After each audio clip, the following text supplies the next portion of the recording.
Meus irmãos, meus amigos, estamos aqui mais uma vez, começando mais um podcast Cristo Todo Dia. Já é o quarto podcast, tem sido uma bênção e eu tenho certeza que hoje não será diferente, tá bom? Farei o que eu sempre faço, esse pedido que eu sempre faço, você que ainda não é inscrito no nosso canal, você que ainda que não se inscreveu, clica no botãozinho, se inscreva no canal, ative o joinha e as notificações. E deixe a sua curtida. Quanto mais você curte, mais o YouTube entende que o nosso vídeo e o nosso podcast é relevante, de fato é, e ele entrega para mais pessoas. Tá bom? Tenho certeza que vai ser uma bênção. Hoje estamos com convidados especiais aqui, já aproveitando que o pastor Lércio já está aparecendo aqui. Hoje ele vai me ajudar a conversar. Não é uma espécie de entrevista, eu digo que sempre é um bate-papo, mas ele vai me ajudar aqui hoje. Pastor Laércio, seja bem-vindo, pastor Laércio.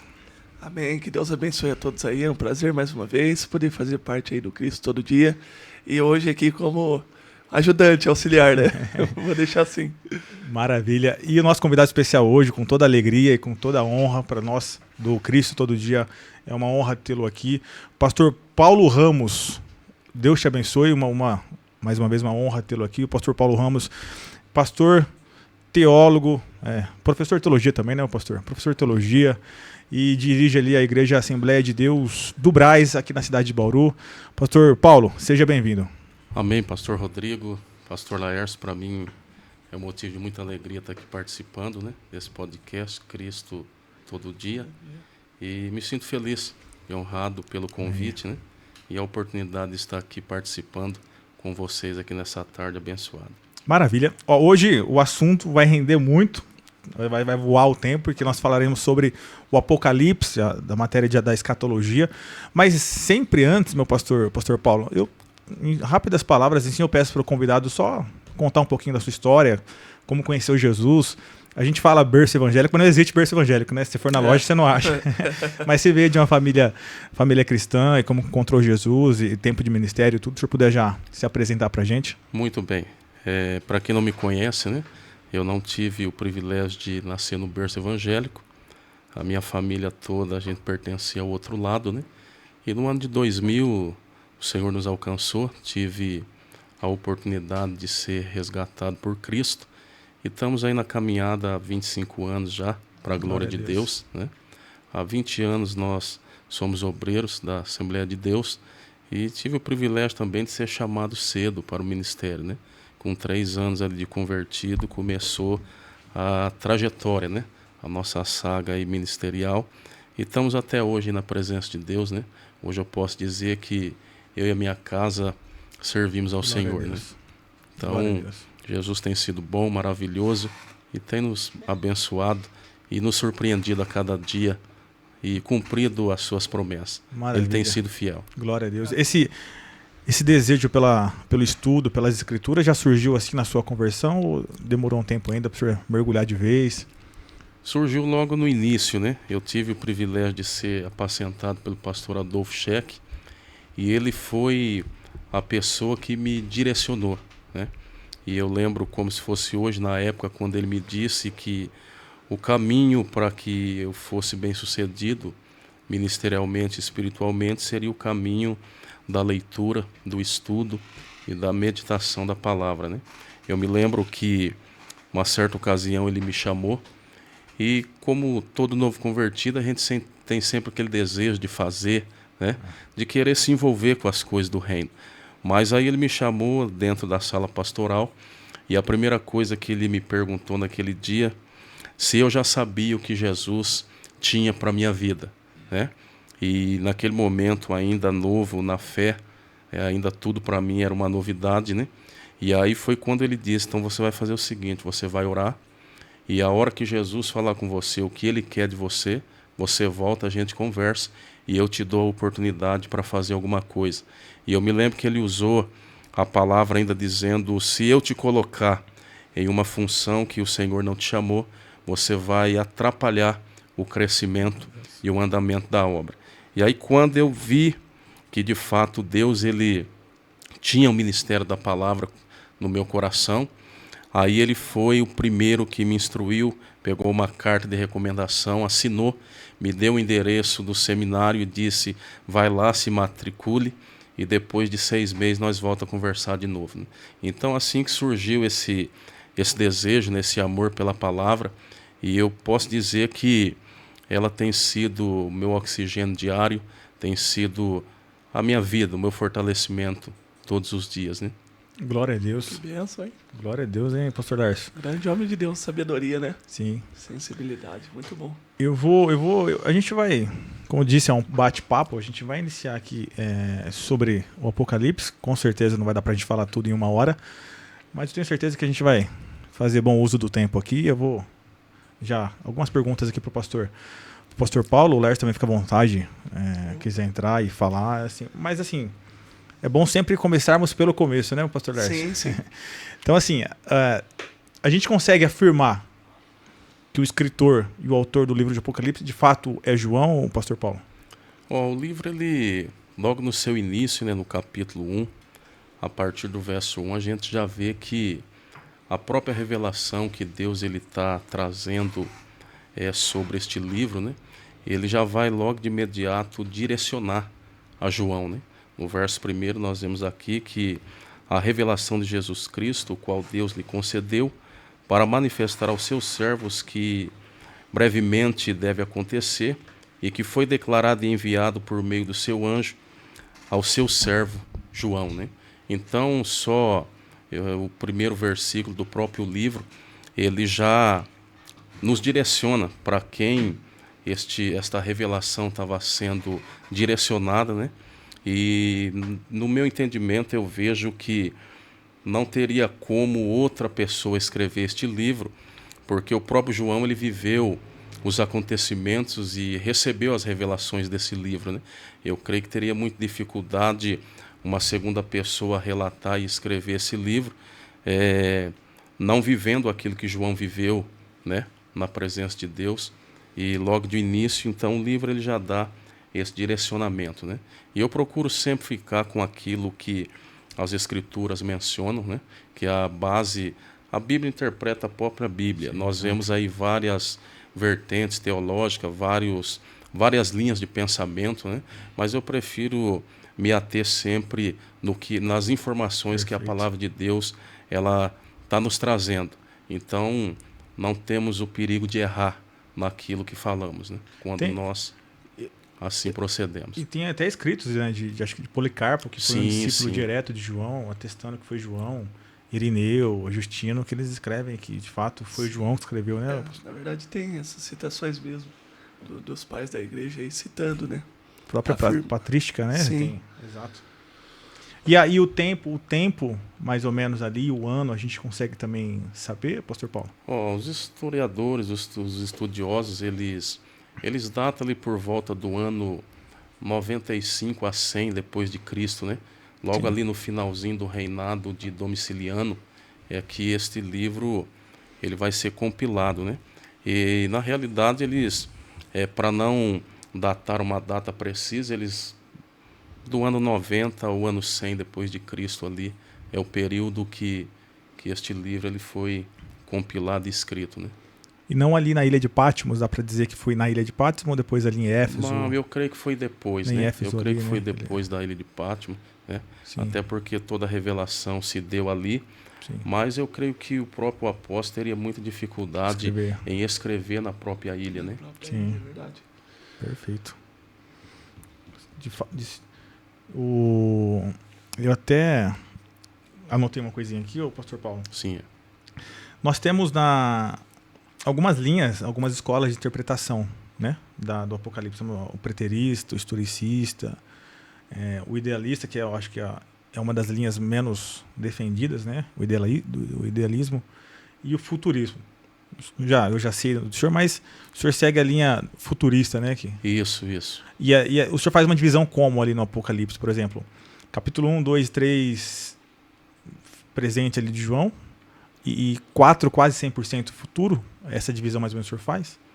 Eu começo mais ali a partir do capítulo 6 a seguir, né? Porque nós vemos nos primeiros capítulos ali a revelação, Cristo se revelando em glória, né, para João. Sim. E depois ele vai entrar na questão das 7 igrejas da Ásia, né? Que nós vemos ali que foram acontecimentos que ocorreram em épocas, né? E também eu vejo ali como uma projeção profética, né? Algo que aconteceu, mas ele pode também, as igrejas atuais podem reviver também os acontecimentos ali que ocorreram, né? Então, os primeiros, no capítulo 5, nós temos ali Cristo sendo glorificado, né? Após a sua ascensão ao céu. E aí a gente vamos entender então que a partir do que o próprio livro ele vai se dividir em dois períodos, né? Nós entendemos que o primeiro período ali que de fato é o Apocalipse, né? E o segundo período é o cumprimento dos evangelhos, né? É o cumprimento de tudo aquilo que os evangelistas proferiram, né? Então, eu começo ali a partir do capítulo 4, 5, mas em especial ali depois da glorificação de Cristo para frente, né? Maravilha, até o pastor Lárcio, né? Nossa, a gente no passado a gente falou isso, das igrejas, né? Você falou isso. sobre Pérgamo. A gente falou sobre... A gente deu um spoiler assim, sobre todas, né? Mas a gente focou em Pérgamo, né? Sim. Sobre aquele período de perseguição, e aí como Deus se apresentava para cada uma delas, as admoestações, né, verbais, e como como Jesus é lindo, né? A opção, né, de eles se arrependerem, mesmo cometendo, né, os erros que estavam cometendo. Jesus detecta o problema, por exemplo, ali em Pérgamo, a doutrina de Balaão e dos Nicolaítas, os dois tipos de grupos distintos dentro da igreja. E o que eu estava comentando com o pastor Rodrigo é que acontece? Esses tipos de pessoas, eles entram na igreja e são como células malignas, né? São tipo câncer. Então, aí Jesus detecta o problema e dá a oportunidade para eles se arrependerem. Sim, sim. Então, tipo assim, vem a batida, né? E depois vem ali o bálsamo, vou dar uma oportunidade para vocês. E a gente vê ali também que com clareza, né, que a própria revelação, o próprio livro está dizendo sobre as coisas que hão de acontecer, né? Então, todas as advertências, ele não foi apenas para aquele período, né? Sim. Então, ela tem uma projeção também para os nossos dias, né? Então, como houve no passado, qualquer igrejas e acontecimentos daquelas igrejas, pode surgir uma igreja com as mesmas características daquelas que viveram naquele período, né? Sim, então não se estendeu apenas para aquela época, né? Que praticam, né? Na verdade, praticam, estão né? nas mesmas ideologias erradas, né? E a gente vê com muita frequência isso ocorrendo hoje também, né? As mesmas advertências que as 7 igrejas sofreram, a gente vê hoje como se com muita clareza se repetindo, né? Diante dos nossos olhos, né? Por exemplo, né? Legal citar, né? Que nem as doutrinas erradas que vão sendo introduzidas dentro da igreja, né? As Jezabels, a mornidão, né? Como na igreja de Laodiceia. É bacana a gente falar sobre isso aí também, viu? Maravilha. Ali no capítulo 1, já da visão de Cristo glorificado, ali no prólogo, o Cristo glorificado ali, a gente tem alguma coisa pra gente falar? Cabelo branco? Então, ali na realidade, quando João ele tem a visão, né, já não é o Cristo mais sujeito às leis físicas da terra, né? Então ali é ele no seu trono, é ele ali já como no princípio, né? É ele retomando aquilo que ele disse em Filipenses, né? A glória que ele havia deixado. Então ali ele toma para si, né? E a gente vê que cada revelação que ele se revela a João, os cabelos brancos, os olhos como de fogo. Então, na realidade, os próprios atributos dele, ele está se revelando a João ali na sua totalidade, né? E também revelando os seus atributos para João, né? Então, a gente vê que o cabelo branco fala da sua eternidade, né? Então, a gente vê ali os seus olhos como chama de fogo, fala da sua onisciência, né? Aquele que tudo vê, seus pés como latão reluzente, que o reino de Deus não sofre variação de mudança, ele é estável, né? Ele é o mesmo ontem, hoje e eternamente. Eita. Então é ele se revelando ali na sua totalidade, né? Com os seus atributos para João. Já não mais aquele Cristo que estava sujeito às leis da terra, às leis humanas, à física da terra, né? Tanto que ele, na sua própria ressurreição, ele já não estava mais sujeito à lei física da terra, tanto que ele atravessava a parede sem bater na porta, né? Sim. Então ali já é o Cristo glorioso, né? O Cristo glorificado, né? Que é o Cristo que os judeus esperavam? É esse Cristo, né? Sim, sim, não é esse o Cristo, o né? Cordeiro que veio. Não, é o eles Cristo, esperavam esse para libertar de Roma, né? Que na realidade a intenção de Israel era que ele viesse para combater Roma, né? E restaurar o poder e o reino a Israel, né? Mas na realidade Israel não entendeu que, primeiramente, ele não veio para isso, ele veio para um plano muito maior, né? Que é a restauração da vida em si, né? Da alma, a remissão dos pecados, né? Tanto que eles chocaram pelo fato dele nascer na manjedoura, né? Então eles esperavam um Cristo que nascesse no palácio. Mas eu costumo até dizer que o cordeiro não nasce no palácio, o lugar do cordeiro nascia na manjedoura. Então eles estavam tão cegos que eles não compreenderam isso, né? E o rejeitaram, né? Meu Deus. Forte, hein? Forte, hein? Mais perto do senhor. Forte, hein, pastor Lars? Forte. Isso que tá começando, hein? Tá só esquentando, hein? O pastor Paulo, Sim. assim como a gente temos algumas linhas de interpretações, nós temos na questão do arrebatamento, né? Nós temos o pré, o pós e o mid, né? O mid, que acredita que vai ser arrebatado meio... Eu já sei, mas a linha do senhor é que nós somos pré-tribulacionistas, né? Que a volta de Jesus vai ser antes do arrebatamento. Porque a Bíblia diz que Deus não nos predestinou para o dia da ira, né? Então, na realidade, não faz sentido a igreja passar tudo que está passando e ainda ter que ser provada na grande tribulação, né? Então, o próprio Cristo, ele não nos predestinou para este dia, né? Então, eu creio nesta vertente que a gente vamos sair de cena antes da grande tribulação, antes do anticristo se manifestar. Tem um argumento do pós, né, que ele fala, então vocês são melhores do que os pais da igreja, dos mártires que morreram, né? E vocês, uma tribulação, Jesus já vai arrancar vocês. Eles usam esse argumento, só que é um argumento, né?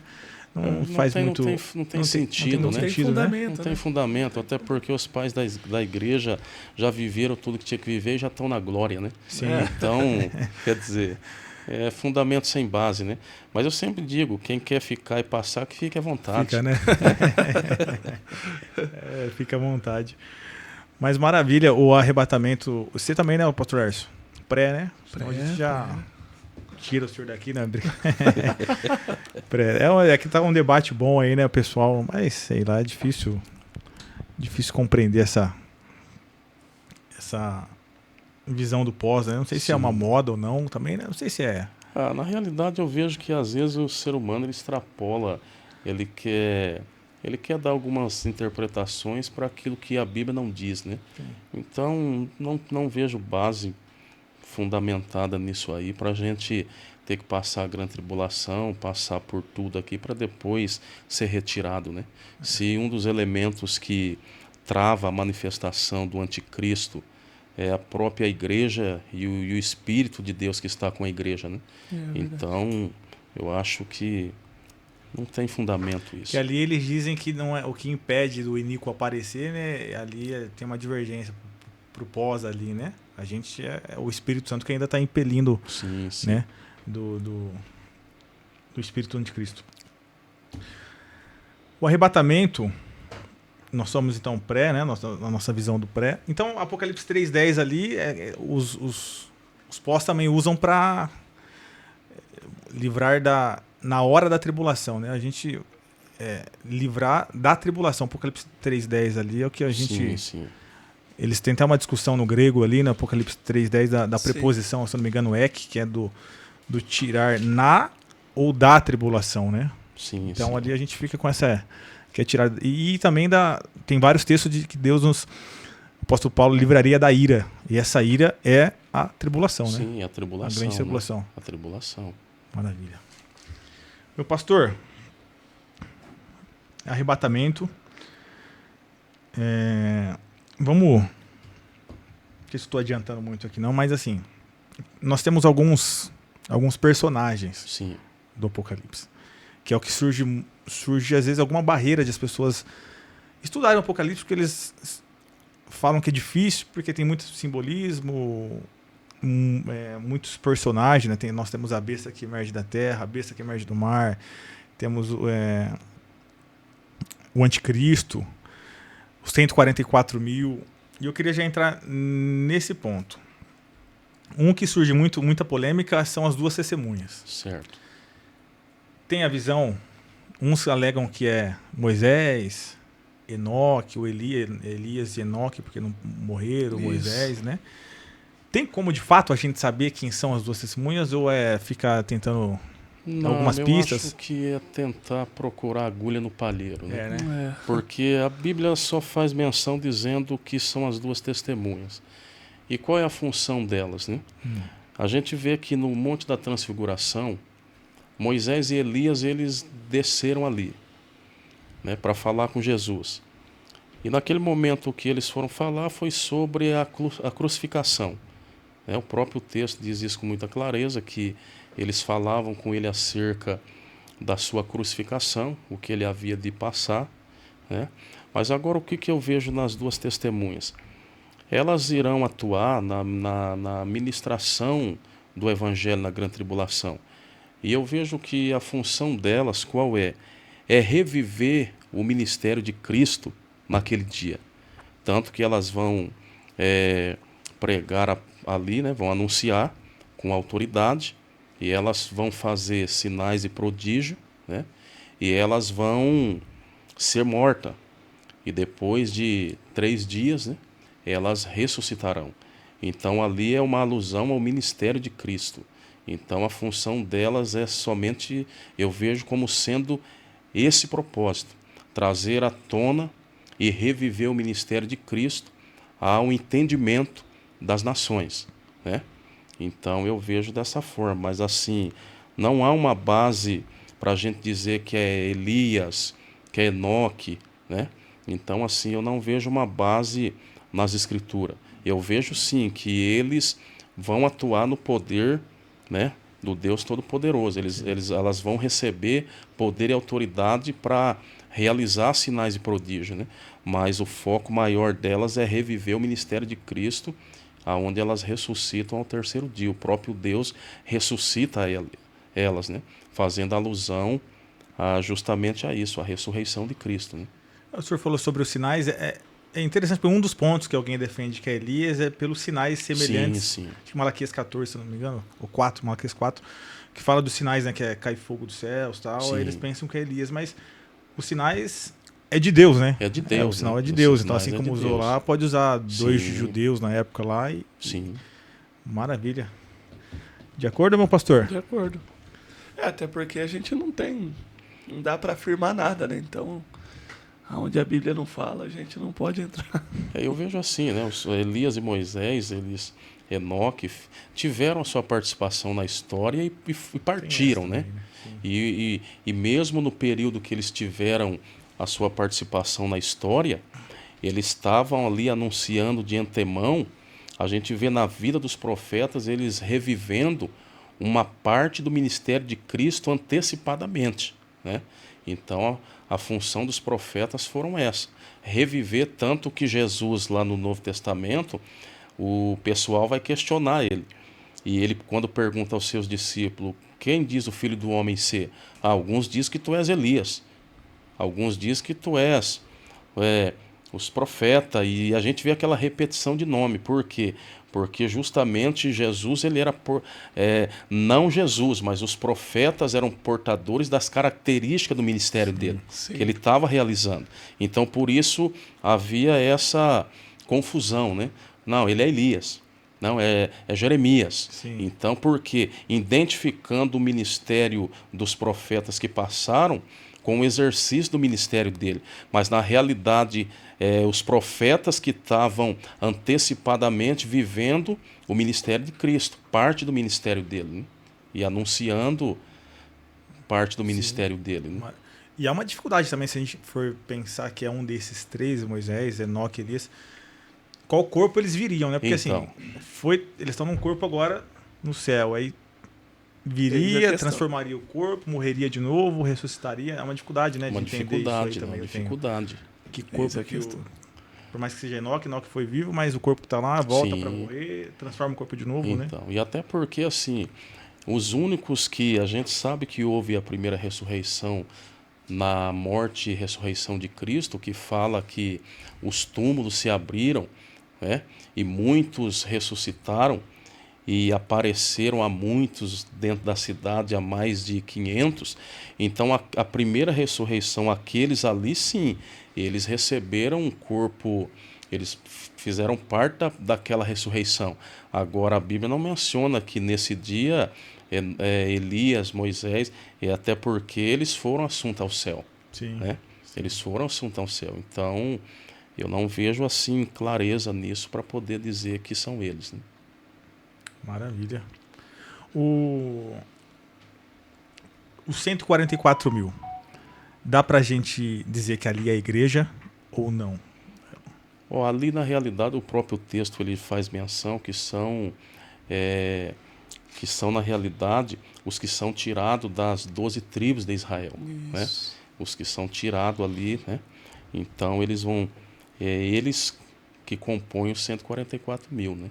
Que na realidade na grande tribulação, e eles também terão participação, né? Que podemos dizer que até o remanescente de Israel, que vai ter a sua participação até na própria propagação do Evangelho de Cristo, né?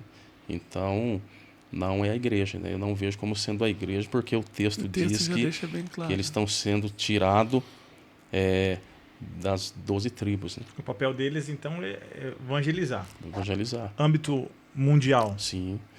Porque na realidade, qual os agentes que Deus utilizará naquele dia? Os anjos pregarão, né? As 2 testemunhas, os 144 mil, eles também terão seu papel na própria propagação, né? do reino do Evangelho de Cristo. Então eles são participantes. Eu vejo eles como sendo o remanescente que vão atuar nesse dia, né? Que na realidade são tirados ali 12 mil de cada tribo, né? Isso. Então, a gente consegue afirmar que vai ter salvação na grande tribulação? Sim, terá salvação, né? Só que não vai ser como é hoje. Não. Por exemplo, hoje Cristo morreu para nos salvar. Ele entregou o seu sangue. Agora, qual que é o grande problema na grande tribulação? Porque se vai haver pregação do Evangelho, vai haver salvação. Sim. Mas a diferença qual será? Eles terão que dar o seu sangue por Cristo. Eles terão que dar a vida por Cristo. Hoje, Cristo se entregou por nós. Naquele dia, eles vão ter que se entregar por Cristo. Então, Mudou os papéis. Mudou os papéis. Então, aí que está a questão, né? E eu acho que é mais fácil Agora, né? agora. Agora. Porque tem muita gente que tem Muita dúvida a respeito muita disso, dúvida né? da salvação na grande tribulação, né, Lércio? Sim, se realmente vai ter, se não vai, como funciona, o período. Então, essas são dúvidas, assim, características de dúvidas diárias de muita gente. A sua divisão na grande tribulação também é 3 anos e meio de uma relativa paz, Sim. e os últimos 3 anos e meio onde Sim. o anticristo de fato quebra o acordo ali, vai, Aí entra no que a gente entende de grande tribulação. que é os períodos, o segundo período, né, Sim. da grande tribulação. Essa também é a visão, né, professor? Sim, a minha visão é essa, né? Os 3 anos ali, mais ou menos. Não é paz que vai ter algumas guerras, mas ali, Sim, pelo menos sim. com o anticristo, com Israel, né? Tem um acordo, né? Sim, vai ter o acordo, né? E ele vai alegar que ele trouxe a paz, a solução dos problemas, né? Mas eu vejo que a igreja, até na partida dela, ela vai deixar muito recurso, muita solução. Ele vai se apropriar desses recursos também e vai dizer que ele é o que veio para resolver, né?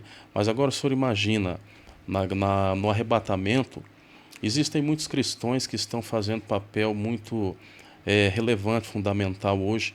E a gente sabe que existe muitos cristãos também de posse, né? De posse. Então, quando chegar o momento da partida, imagine quantas e quantas casas não ficarão, contas bancárias, quantos e quantos dinheiro não ficarão nos bancos. Então ele simplesmente, até na saída, a igreja deixará a solução para muitos, né? Então, por quê? Porque tudo aquilo que é físico ficará. A casa vai ficar, o dinheiro vai ficar, o veículo vai ficar. E quem vai se apropriar dessas coisas? Né? Não vai ficar vacante, vazio. Então, automaticamente, ele também vai se apropriar de tudo, né? E aí ele vai dizer que trouxe a solução, mas dentro do pacto com Israel, depois ele se revela, né? Quando ele cessa ali o sacrifício do templo, aí Israel vai entender que de fato ele não é o verdadeiro Messias, né? E aí vão chorar amargamente por aquele a qual eles transpassaram a espada. Então eu vejo dessa forma, né? Meu Deus. É isso aí. Quem ficar... É por isso que ainda há oportunidade, né? É, Aproveitando a oportunidade para pregar. maravilha. Acho que o profeta Daniel faz menção desse sacrifício no templo, né? Sim, sim. Assim como Antíoco, né? O próprio Joel também, né, quando ele fala ali, a gente vê que depois que ele fala da manifestação do Espírito, né, sendo derramado ali de uma forma grandiosa sobre todos os povos e nações, ele também trata ali um período do livro dele sobre justamente a segunda fase da grande tribulação. E aí ele fala que o cereal vai faltar cereal, vai faltar o vinho, né? Vai faltar, os elementos de culto vão ser tirados. Ele vai tirar. E aí quando Israel se dá por conta, ele vai cessar o sacrifício. E aí Israel vai entender, peraí, se ele é o próprio Cristo, por que ele está cessando o sacrifício? Meu Deus. Aí, E aí onde vai vir à tona que de fato o verdadeiro foi o que eles rejeitaram. Que eles vão reconhecer Eles ali vão em Apocalipse reconhecer. 19, né? Na vinda Isso. gloriosa de Jesus. Eles vão reconhecer. Meu Deus, né? Falando ainda do anticristo, para o senhor, o anticristo e o falso profeta são pessoas diferentes. São diferentes. É. Porque na realidade o anticristo, eles vão atuar junto, né? Juntos. E uma da função do falso profeta é justamente a junção ecumênica das religiões, né? Ele vai atuar muito nesse sentido de unir, né? De fazer uma igreja mundial, né? No sentido de todos ajuntarem para um só propósito, né? Então, Ele vai ser o líder da falsa religião o ali. líder da falsa religião, né? Ele vai atuar muito nesse sentido, Que vai enganar muitos. que vai enganar muitos, né? Que é o tal do ecumenismo, né? A igreja ecumênica, onde a junção das religiões, e ele vai dizer que tudo é Deus, tudo leva a Deus. sim. Né? Então a gente pode dizer que o ecumenismo é um perigo hoje. É um perigo, Sempre porque é a junção das religiões que tudo deságua em Deus, né? E a gente sabe que na realidade não é isso. Então, se isso é uma realidade, eu sempre digo que a morte de Cristo então foi em vão. Então não há necessidade de arrependimento, abandono da iniquidade, né? Então o homem poderia ter resolvido seus problemas espirituais e o pecado que ele vivia, né? Se toda religião, com todo respeito a todos, né? Mas a gente sabe que o próprio Jesus disse que eu sou o caminho, a verdade e a vida. Ninguém vem ao Pai senão por mim. Então a gente vê que o único que leva a Deus é o Filho. Né? O ecumenismo ele dá vários caminhos, Dá né? vários caminhos. E Jesus disse que ele é o único Ele caminho, é o único, né? Então o ecumenismo é a junção de várias religiões propagando o nome de Deus, né? E dizendo que todos são de Deus. E aí se entende que no final ele vai usar em todos os aspectos, Todos os aspectos a questão de junção. de junção. Então ele quer trazer tipo uma coisa só em tudo. Sim. E E aí, a gente vê muito isso, né? Sendo falado hoje, né? é verdade. Por exemplo, você vai, vários acontecimentos, todos eles levam a Deus para muitos, né? É verdade, pastor. Uma pergunta de $1 milhão que ninguém responde, acho que não vai ser hoje que a gente vai responder, mas é bom, né? Porque o pessoal sabe, fica com esses temas na internet. Dá pra gente saber quem que é esse anticristo? Ele tá na Terra, não tá? Tem... Eu sei da resposta, mas é bom, né? Tem gente que tá deduzindo, né? É Trump, Como é que é? Elon Musk. Elon Musk, é uma... Né? Sim. É possível que ele, pelo menos na assim, cabeça das pessoas, né? Se tem como pelo menos alguns sinais de que ele já pode estar na Terra. se você crê, ele vai ser... Tem uma vertente que pode ser islâmico, né? Sim, Islâmico, europeu. Dá para saber, meu pastor? Na realidade, o que o que a Bíblia afirma é que o espírito dele já atua, né? O espírito, a atuação em si, a gente já vê um prenúncio dos acontecimentos já como sendo partes já daquilo que ele vai exercer, né? O espírito que atuará nele já atua hoje. Ele já está atuando não de uma forma clara, mas ele já está atuando de forma, né? Ele já está dando, preparando o cenário. Agora é um pouco difícil, porque pode ser que sim, pode ser que não. É uma pergunta bem complicada, porque como a gente não sabe, o maior sinal que a gente tem é a saída da igreja. Como a gente não sabe quando a igreja sairá, então fica difícil da gente entender se ele... Agora, o que aparece são pessoas que têm as mesmas personificação dele. Sim. As mesmas que atuam ao longo da história, longo da história. E aí usando isso aí que o pastor está falando, a gente pode até mesmo dentro das epístolas gerais pegar o que João fala propriamente na sua carta, né? Sim. Cuidado com os anticristos, né? Que desde aquele tempo já existia, viu?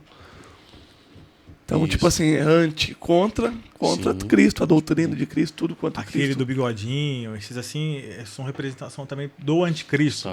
São representação. São pessoas que atuaram na mesma iniquidade que ele atuará, né? Então, ali eu vejo que foi o quê? Um princípio, a gente pode até dizer um princípio de dores, né? Então, na realidade, eles atuaram no espírito dele, mas não era ele, né? Assim como os profetas atuaram no mesmo espírito de Cristo, né? E o diabo também não sabe quem é, ou sabe? Difícil, porque assim é uma coisa que demanda o futuro, né? Não sei se o anticristo. Eu vejo assim no meu ver, ele não é onisciente, ele não conhece o futuro, mas o acontecimento faz parte, né? Porque ele próprio é quem vai tomar o controle dele, né? Então eles atuarão junto, tanto que o que vai aplacar a ira do próprio Satanás quando ele for lançado das regiões celestes é o próprio anticristo. Então eles atuarão junto, então eles serão parceiros, né? Então quando ele for lançado no mar e na terra, então na realidade o próprio Jesus disse que via a Satanás caindo como um raio sobre a terra, né? E a própria palavra diz que ele será lançado no mar. Então ele se levantará com grande fúria. E o próprio anticristo é quem vai aplacar essa ira dele, justamente porque atuarão junto, né? Atuarão junto. O senhor partilha da visão que o anticristo...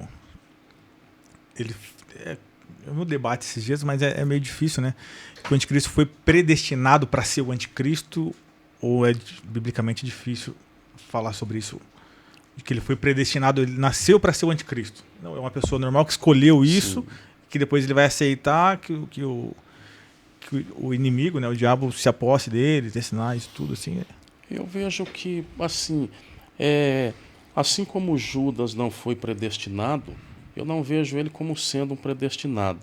Por quê? Porque a gente vê que a própria palavra, ela dá... ela nos mostra que a sabedoria e a influência que ele vai receber é do próprio Satanás, né? Então o próprio Satanás é quem vai dotar ele de conhecimento e sabedoria. Sim. Então assim, Judas não era o predestinado, poderia ser qualquer um deles, mas justamente Judas ele foi propenso a isso, acabou cedendo, porque o diabo viu que havia no coração dele essa realidade. E quando foi que ele viu isso? Porque Satanás nunca quis Judas, ele queria Pedro. Tanto que ele pediu para se andar. Jesus disse para Pedro: essa noite Satanás me pediu para se andar com você, eu não deixei, que você não ia aguentar. Meu Deus. E agora, quando que ele viu que Judas tinha essa pretensão? A ganância do coração dele. Quando ele viu que aquela mulher quebrou o vaso de alabastro na presença de Jesus, ele logo disse, por que desse desperdício, né? Poderia ter vendido esse perfume e por 300 dinheiro. Um ano de trabalho. Um ano de trabalho. Então, 300 dinheiro, qual que é o dízimo daquele perfume? 30 moedas de prata. Então, o diabo viu que no coração de Judas a pretensão dele era nesse sentido e ele entrou. Tem alguns que vão ficar bravos com o senhor, hein, que defende que o Judas foi predestinado a... Mas aí também não tem como, né, não gente? Tem como, Sinto não. muito, mas não tem como. Porque o próprio Jesus ele não disse quem Exato. era. Ele disse Sim. que era um deles. Exato. Né? E aí entra naquilo que a gente está falando aqui, se aproveitou da brecha. Né? Sim. Ainda no anticristo, ali a besta que emerge do mar, então seria ele. Tem a besta que emerge do mar, a da terra, o Sim. falso profeta. É que sairão, dentro da linguagem profética, né?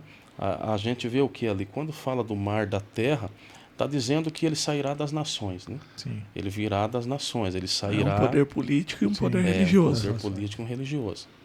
Maravilha. Que atuaram junto. Né? Pastor Lércio.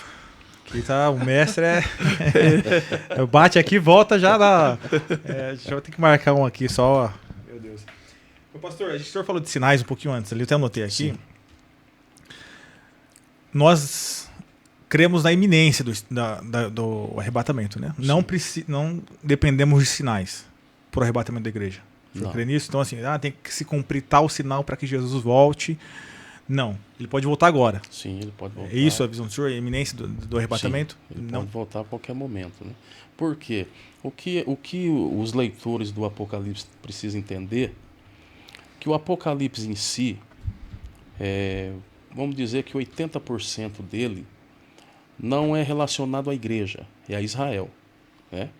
E é o cumprimento da última semana de Daniel, para a nação de Israel. Né? Então a gente vê que a história de Deus com Israel parou no ano 483, né? Porque Deus ele considerava, a gente vê logo no início do livro de Mateus, do Evangelho de Mateus, ele falando sobre as 3 gerações, os 3 grupos de gerações. Então passou-se o primeiro, o segundo, né? Tanto que por isso que ele disse... passarás os céus e a terra, mas ele disse que o cumprimento seria para essa última geração. Então a história congelou para Israel no ano 483, que é justamente os 7 anos da grande tribulação para fechar a história. Então Deus trava a história com Israel e abre para a igreja. Então é o período da igreja agora. Entendeu? Então o período agora é da igreja. Então a hora que a igreja sair, ele volta a dar continuidade naquilo que ele tem que tratar com Israel. Que é a última semana. Que é a última semana. Que é o último 7 anos. Semana de anos, né? Semana de anos e não de dias, né? Que ele vai tratar, que ali fala que no fim das 62 semanas, o Messias seria tirado. Então ele foi embora. Sim. E a história congelou. Né?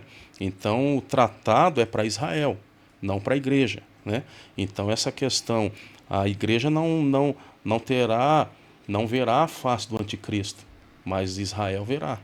Né? Então a história está focada, o Apocalipse em si está focado em Israel. Né? Em Israel. Você vê que Deus ainda tem algo com Israel, né? Israel e ele quer salvar também, tanto que na tribulação vai salvar. Ele quer salvar. Tanto que Israel é a esposa do pai, né? Então o pai não abre mão. Ele vai voltar a tratar com eles. Tanto que o próprio livro do profeta Zacarias fala também aonde Israel também receberá o que a igreja recebeu em Atos 2, a efusão do Espírito. Então a gente vê que Israel não tem como questionar, é o povo eleito e escolhido, né? Na tribulação ele vai receber. Na tribulação haverá o avivamento de Israel. Olha. Eles também vão ser impactados e cheios do Espírito Santo. Meu Deus. Zacarias fala isso, né? Isso é a vontade de Deus de salvar, né? Até na grande tribulação. Você vê na questão da grande tribulação, aí você vê que o anticristo vai tentar trazer eles para perto, né? Ocasionando uma falsa paz. Só que aí depois se vira contra eles, todas as nações, aí é onde Cristo aparece. Meu Deus. Então poderoso, a grande prostituta seria a falsa religião? A falsa religião. Né? Que vai ser do falso profeta. Tem mais um personagem tem bastante assunto no Apocalipse, que é a mulher que foge para o deserto. Sim. Ali o senhor vê quem é. Ali eu vejo como sendo a nação de Israel, né? Também. É o cumprimento do Salmo 91, que ela vai habitar no esconderijo do Altíssimo, ela vai ficar escondida, né? E não vai ser alcançada por ele, porque o anticristo, na realidade, ele vai convencer as nações que o grande problema da humanidade sempre foi Israel. Então ela vai ser escondida no período da segunda fase da grande tribulação, né? Então a mulher que foge, eu vejo como sendo a nação de Israel sendo escondida por Deus, né? Sendo poupada por ele, né? Até o último período ali Até o dos último 7 período. anos, que aí vai acontecer o Armagedon, a Sim. Guerra do Armagedon. Maravilha. Aí vem Jesus no capítulo 19, Sim. né? Ali acontece o Gog e Magog? Não. E, na realidade, ele desce ali, né, para socorrer Israel, livrar Isso. Israel da destruição, né? As nações estarão As ali, nações né? estarão ali reunidas, né? Então a gente vê que sim, isso aí vai ser um grande acontecimento da história, né? Vai descer fogo ali, Vai matar ser todos. Fogo, né?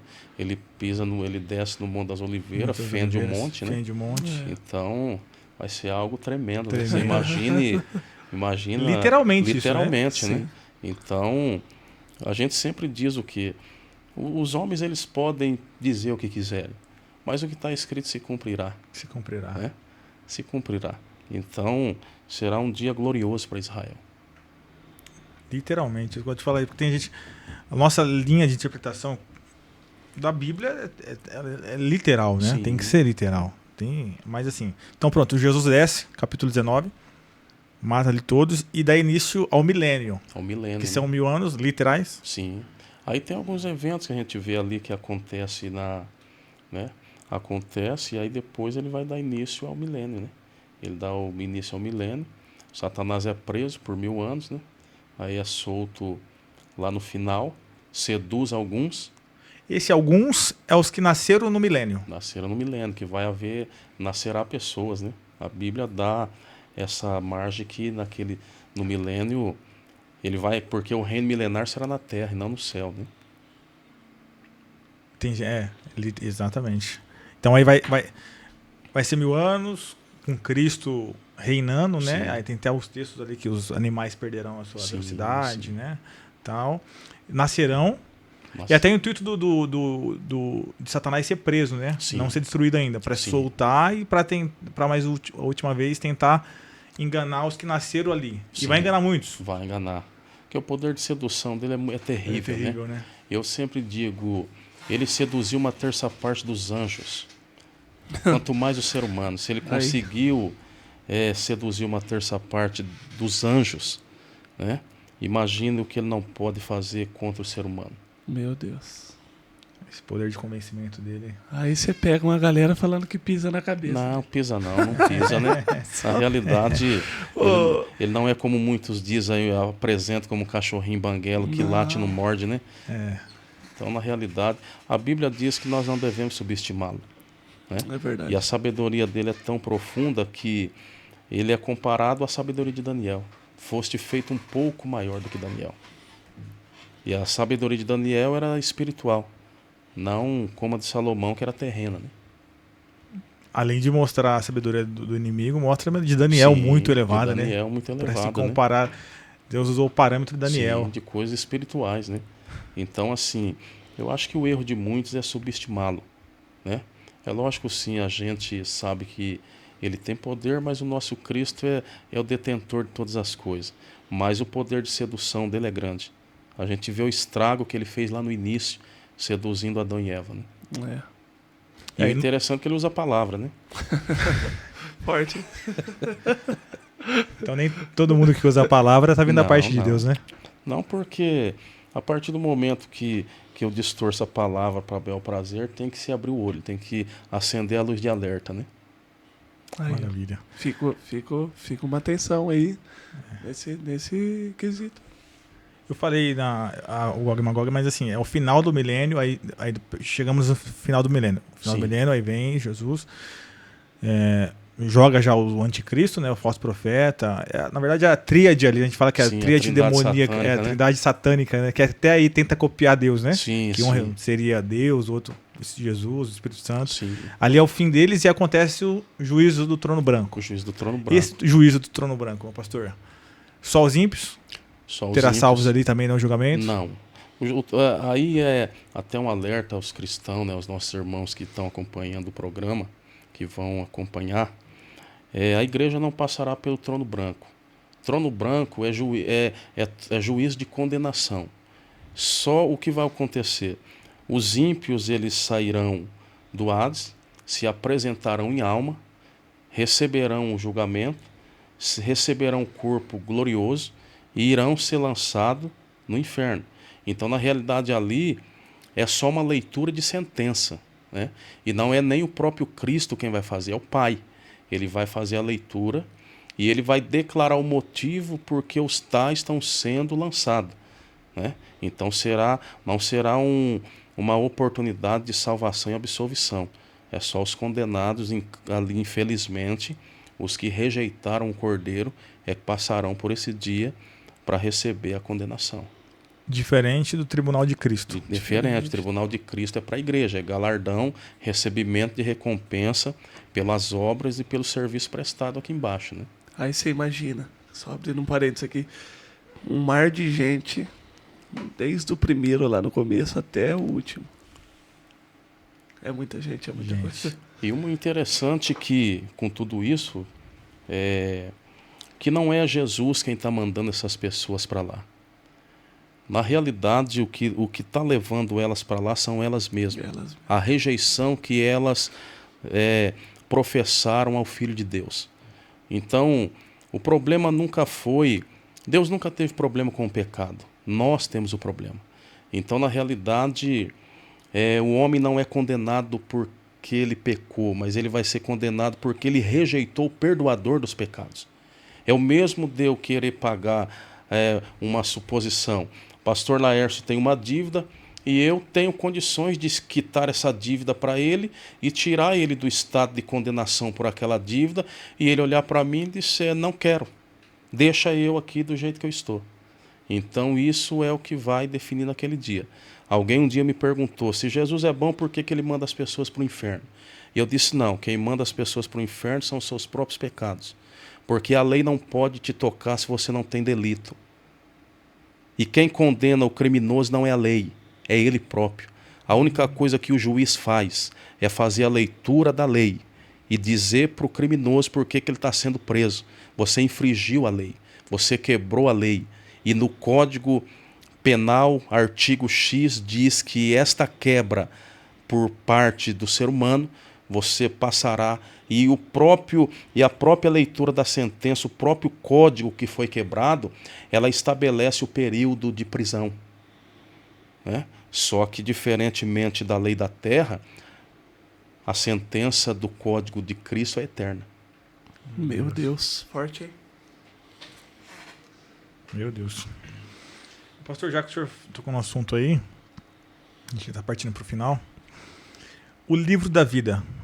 Dá pra gente saber o que é esse livro da vida? A gente fala livro da vida, né? Livro da redenção. Dá pra gente saber, ter uma ideia o que é o livro da vida? Eu vejo o livro da vida como sendo, né, a oportunidade do resgate que aconteceu nas nossas vidas, né? E eu vejo ele como sendo também um registro, como a gente sendo participante do reino de Deus. É o nosso registro de filiação, né, de salvação na presença de Deus. Então, automaticamente, todo cidadão que pertence a um país, a uma nação, ele tem o seu livro inserido, por exemplo, no cartório daquele país, daquela cidade, daquela comarca, dizendo que ele é um cidadão daquele país, que ele pertence àquele país, né? E não só isso, mas também dá a ele o direito de desfrutar das leis e dos benefícios que aquele país oferece. E eu vejo como sendo o livro da vida é o atestado da nossa salvação, de que fato a gente tomamos posse do que Cristo fez por nós na cruz do Calvário, né? Então é o nosso registro de que estamos vivos, já não estamos mais mortos nos nossos pecados e delitos, né? é o atestado e a garantia que estamos vivos, livres. Esse podcast é uma aula. Uma aula gratuita. O homem é uma enciclopédia ambulante. Sem polêmica ou não, meu pastor? Sim. Vai ter tristeza no tribunal de Cristo ou não? Não vai haver tristeza. Não? Não vejo como haver tristeza. Porque a tristeza é algo que faz parte da minha vida terrena, né? Agora, se for assim, o próprio Deus, ele vai fazer divisão lá em cima. Ele próprio vai fazer acepção. Então a Bíblia diz que muitos serão galardoados e outros receberão a salva de palma. Agora, o fato de eu ter chegado, você acha que eu vou ter motivo para ficar triste? Né? Então, assim, a tristeza, ela faz parte da natureza humana e não faz parte da natureza divina, né? E em momento algum, quando a gente vê, por exemplo, Deus se arrependeu, não é um arrependimento como o ser humano, né? Não é isso, é a mudança de atitude dele. E ele pode fazer isso a qualquer momento, mas eu não vejo como haver tristeza no céu, né? Então, na realidade, eu até acompanhei toda essa polêmica que surgiu aí, né? Mas eu vejo como sendo hoje, por exemplo, a gente vê que na própria Igreja de Cristo, cada um tem a sua vocação, né? Então a gente vê também aquele irmão que ele foi chamado para a salvação, para adorar, como adorador, né? E a gente não vê tristeza nele quando ele está cultuando a Deus, ele cultua com alegria, mesmo ele não tendo nenhum cargo, nenhuma função na igreja, ele adora a Cristo com alegria no coração. Então eu não vejo o próprio Deus ele fazendo isso, né? Ele próprio provocando isso, porque dá um parecer que o próprio Deus está fazendo acepção de pessoas, e ele não faz isso. Eu vejo como sendo a tristeza, como sendo parte da natureza humana. Né? Maravilha. Pastor Lars, que aula, hein? A gente nem falou ainda de selos, trombetas e taças, faz muita coisa. Bastante coisa. Antes de fechar, a gente poderia fazer uma pergunta para ele. A gente estava falando de literal ou não, eu acho legal. E a gente tem já uma base do que é certo, né, dentro desse assunto, mas tem muita gente tem muita dúvida. Por exemplo, o 666, o número do homem. Tem muita gente que tem dúvida, vai ser literal, vai ser na mão, vai ser na testa, como vai ser isso, até mesmo pelas implantações dos dias de hoje, como já está ocorrendo, né? Vai ser um sistema contra os princípios divinos. O senhor pode falar um pouquinho a respeito disso também, pastor? Eu vejo a questão do 66, né? É bem claro como sendo o número do homem, né? E a questão a Bíblia fala que haverá uma marcação, né? Mas pode ocorrer aqui como na fronte, né? Então eu vejo como sendo algo sim, porque na realidade quem não tiver, assim como os que são de Cristo serão selados, receberão a marca, o selo, os que também a gente sabe que os que receberão o 666 são aqueles que se renderam. São aqueles que, diante da pressão do anticristo, né, se renderam e sem essa rendição, eles não vão ter acesso, o acesso vai ser negado a muitas coisas terrenas, né? Mas eu vejo como sendo, sim, um número marcado, né? Literalmente. E ele pode vir como um código de barra, como, né, um chip. Então a gente vê várias... Tem uns anos bem atrás, quando surgiu o código de barras, eles alegavam que era o código de barras, né? Sim, alegaram como sendo isso, né? Hoje já tem tecnologia para a gente fala porque tem gente que tem muita dúvida e agora tem essas implantações, tipo assim, já tô colocando meio bebendo. Não, mas a marca vai ser... Você vai ter a consciência de que você está fazendo a marca da besta, né? Surgiu uma tecnologia, você fez, mas você não está consciente ainda. Você vai estar consciente, né? Até por conta das facilidades, né? Sim. É o acesso, né? E hoje a gente vê o avanço até na própria íris, né? Que eles falam do próprio olho, já estão manipulando nesse sentido da pessoa só chegar a olhar e o acesso a ela é liberado, né? Em algumas situações. Rapaz. Então a gente vê o avançando para o surgimento dessas questões, né? Eu acho que a gente só ficou ali, ó, permeamos, acho que o Apocalipse quase que todo. Não falamos agora do Apocalipse 21, depois do milênio, o juízo final, novos céus, nova terra, ali Jerusalém que desce do céu. O senhor crê mesmo que ali é a Nova Jerusalém? A Nova Jerusalém, que ela entra nas regiões celestes, né? Por isso que Miguel vai ter que tirar o dragão de lá, porque ela está descendo. Então, quando é que dará o arrebatamento? Quando ela tiver 7 anos da terra. Se dá o arrebatamento. Ela entra nas regiões celestes, né? Miguel lança Satanás por terra, e ela, justamente para limpar a região, para que a própria Bíblia diz que ela desce do céu, ela vem vindo em direção, né?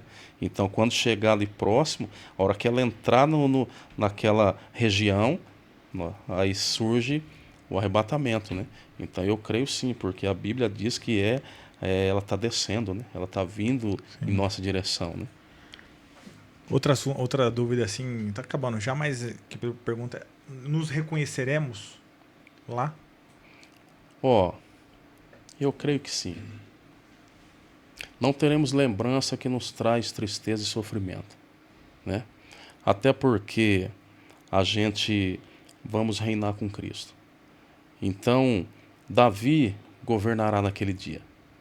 Então, como que saberemos que é o próprio Davi se a gente não houver uma lembrança, né? Então, eu creio que haverá sim. Não das coisas ruins, mas de tudo aquilo que prestamos em prol de Cristo e do seu reino. Nem de algum ente querido que talvez não tenha sido salvo, você não vai ter esse pensamento aí, não, né? porque eu não vejo dessa forma, porque senão você não vai Sim. ter paz no céu sabendo que alguém da sua família está em condenação, né? Sim. Já que o senhor tocou nesse assunto da consciência, ali em Lucas, do rico e do Lázaro, que muitos, né, a gente não é uma parábola, até porque tem nomes próprios, sim, né? Então sim. ali e mostra a consciência pós-morte, né? Sim. Um outro assunto polêmico também que a gente trata, né, o Lárcio, do sono. Sim, entre aspas, mas o pastor Paulo vai dar a opinião dele. Mas assim, bem claro, né, na Bíblia, porque você vê lá no João falando que as almas que foram ceifadas estão debaixo do trono, clamando por justiça, né? Sim. Então, tipo assim, porque a pergunta nossa aqui, vamos fazer um remodelar e fazer uma pergunta junto. Quem morre, ele tem consciência do que está acontecendo, ele não tem, né?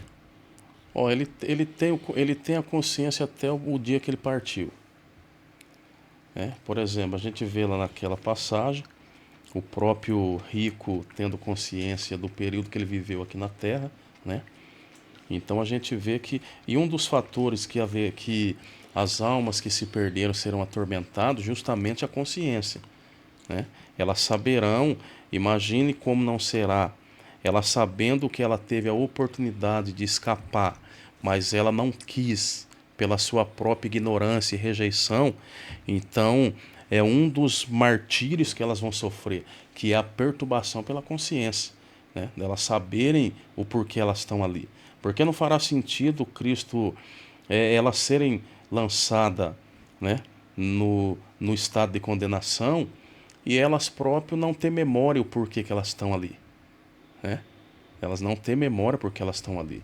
Então, assim, elas não conseguem ter mais o acesso ao mundo físico. Então, assim, toda a informação que ela leva é até o dia que ela partiu. Dali para frente, ela não tem o conhecimento. Como é que são atualizadas as informações? Os que vão indo depois dela, né? Então, a pessoa partiu em 2024. Então, até no mês de setembro, até setembro de 2024, ela tem as informações na consciência, porque foi gravado na consciência dela. Mas depois de outubro para frente, ela não tem mais informação. Mas ela vai ter daquele que morreu em outubro. Isso é muito importante as pessoas saberem. É bom saber, né? Ela vai ter. Muito legal. Tanto é que o rico, ele faz esse comentário. Sim, ele teve lá no texto. né? No último minutinho a gente está enchendo de perguntas. Mais uma que ficou faltando, meu pastor. Já está acabando o programa. O cavaleiro branco, Do primeiro do selo. primeiro selo. Anticristo ou Jesus? Anticristo. Anticristo. Anticristo. Porque ele vem desfalcado das características de Cristo. Sim, né? Né? Meu Deus, E ele é tão covarde que ele vem com um arco nas mãos. Que é o símbolo da covardia, que Satanás ele é covarde. Ele não vai para o tete a tete. Né? Ele sempre ataca de longe. Olha. Então, assim, e ali ele não tem as características do próprio cavaleiro que aparece lá pelo capítulo 19. Né? Então você vê que um é diferente. do A outro. postura de um é diferente. E o cavaleiro de 19 ele vem escrito, né, que muitos dizem que é escrito na coxa, e até usa isso como algumas coisas aí, né? Mas na realidade o texto diz que ele vem com o nome escrito no seu manto na altura da coxa. Né? Rei dos reis e Senhor dos senhores. E o primeiro não vem com essas características. Ele vem praticamente, ele vem com pirata mesmo, o falso, né? Então, quando compara os dois textos, a gente vê com muita clareza que um não tem nada a ver com o outro. Acho que é Antônio Gilberto que disse que também Jesus. Olha a companhia ali, os outros 3 cavaleiros Sim. também. Olha a companhia que Jesus ia andar também, né? Então, Só gente, só gente do mal. não anda. Ou a gente tem que fazer um podcast com o pastor Paulo também, só de perguntas e respostas, essas perguntas polêmicas que o povo gosta, né? Saber, né? Curiosidade, Sim, menino sim. novo, né? Não é polêmica, mas é assunto, por exemplo. O pessoal pergunta muito, né? Tatuagem, eu sei que já para nós já é um assunto, a gente já sabe, mas é bom pro pessoal conhecer, né? Sim. Principalmente essa nova geração. né? Bebida, sabe? Assim, que tá meio light, né? As coisas, Sim, parece. sim. E tá. A gente é bom, a gente vai fazer. Tem tanta coisa pra falar, né? Na verdade, a gente quer trazer os dois juntos, né? Ele e o pastor. Não, Adriano. então, o próximo vai ser ele e o pastor Adriano. Ele e o pastor maravilha, Adriano, a gente vai vai ser um A fazer. gente vai prazer. falar ou sobre as 70 semanas de Daniel, ou Mateus 24, Sim. ou outra coisa também, né? E o interessante de tudo isso, né? A gente sabe que está chegando ao fim aí. Mas por que muitos, pastor Rodrigo, eles têm dificuldade de entender o livro do Apocalipse? É porque não sabe qual é o propósito deste livro, né? Então, se a pessoa em si ela não souber a lei do parente remidor, ela nunca vai entender o livro do Apocalipse. Ela vai ficar vagueando, né? Porque a gente sabe que a lei do parente remidor, Levíticos 25, até está aberto aqui a partir do verso 23, ele fala sobre os 3 meios de resgate, né? Que é sobre o seu recurso pessoal, o parente remidor e o jubileu, né? Que é o ano de número 50. Então, 7, né? E a gente vê o quê? Que na realidade, quando Adão entregou a terra para Satanás de mão beijada. Então, na realidade, ele não usurpou, não foi ilegal a posse dele. Adão entregou. Ele empobreceu entregando a posse para ele. Então a lei do parente remidor diz o quê? Que a terra, o próprio Deus deu direito de remissão para a terra, né? Direito de retomá-la de volta.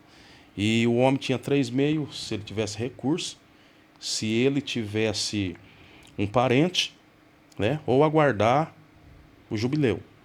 Então Cristo ele veio como parente remidor para remir, para resgatar e entregar de novo para o homem. E o que acontece? Dentro daquelas cláusulas da lei do parente remidor, lavrava-se 2 escrituras.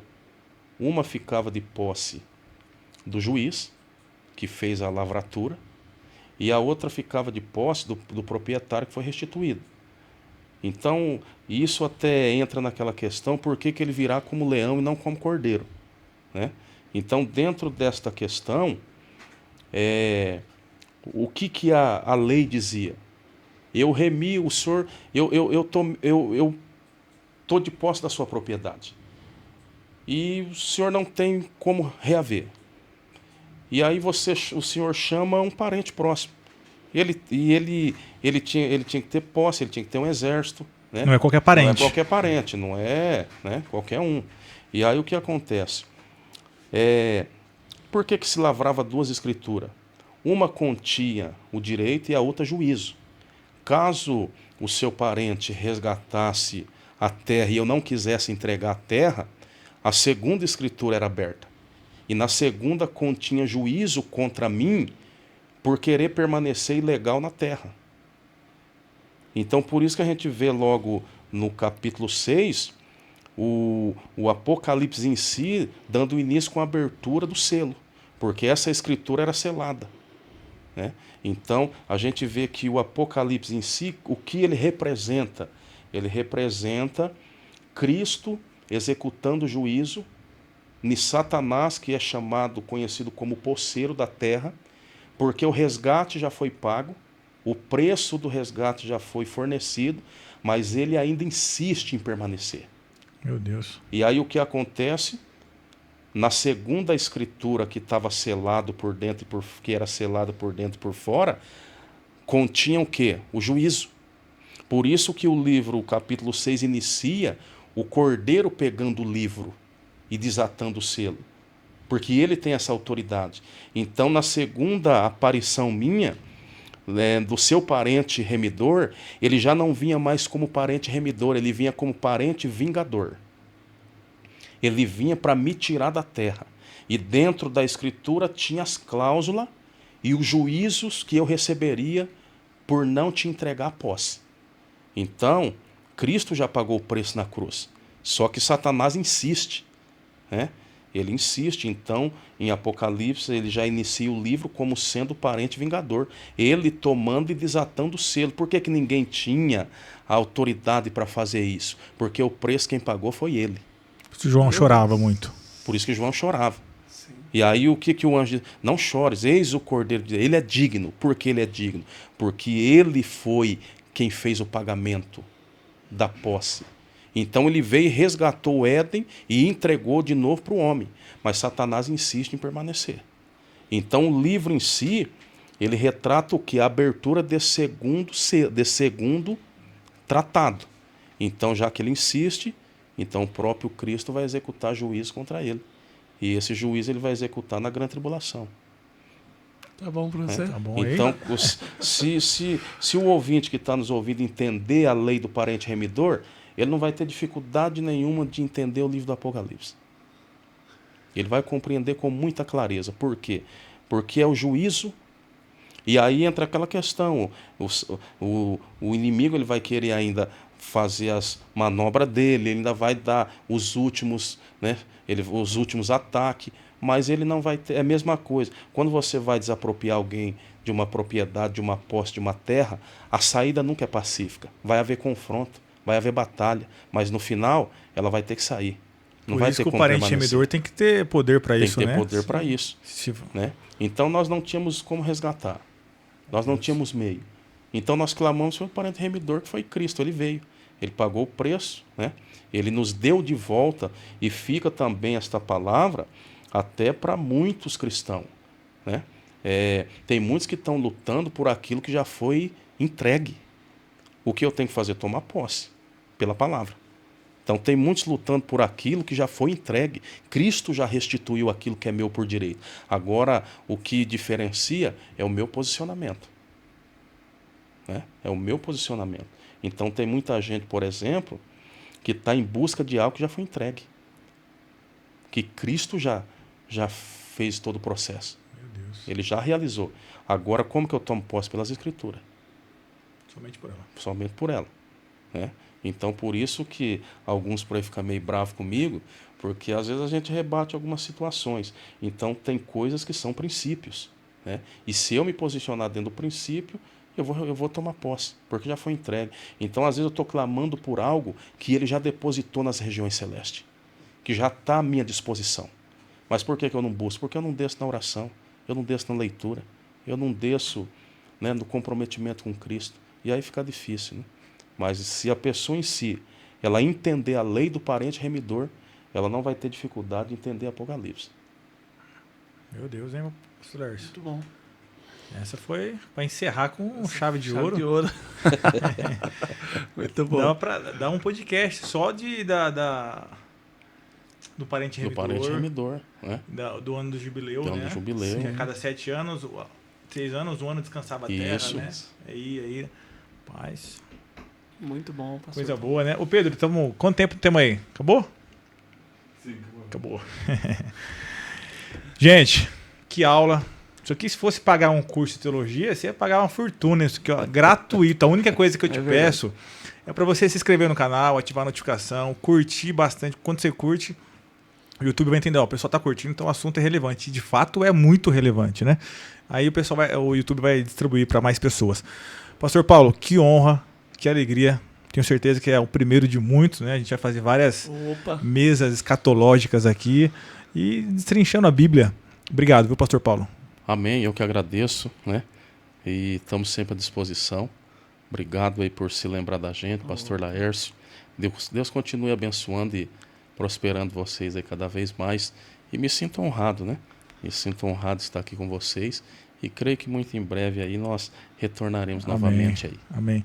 Pastor Laércio, que está hoje me ajudando aqui na entrevista. É uma entrevista, é uma conversa, mas obrigado, viu?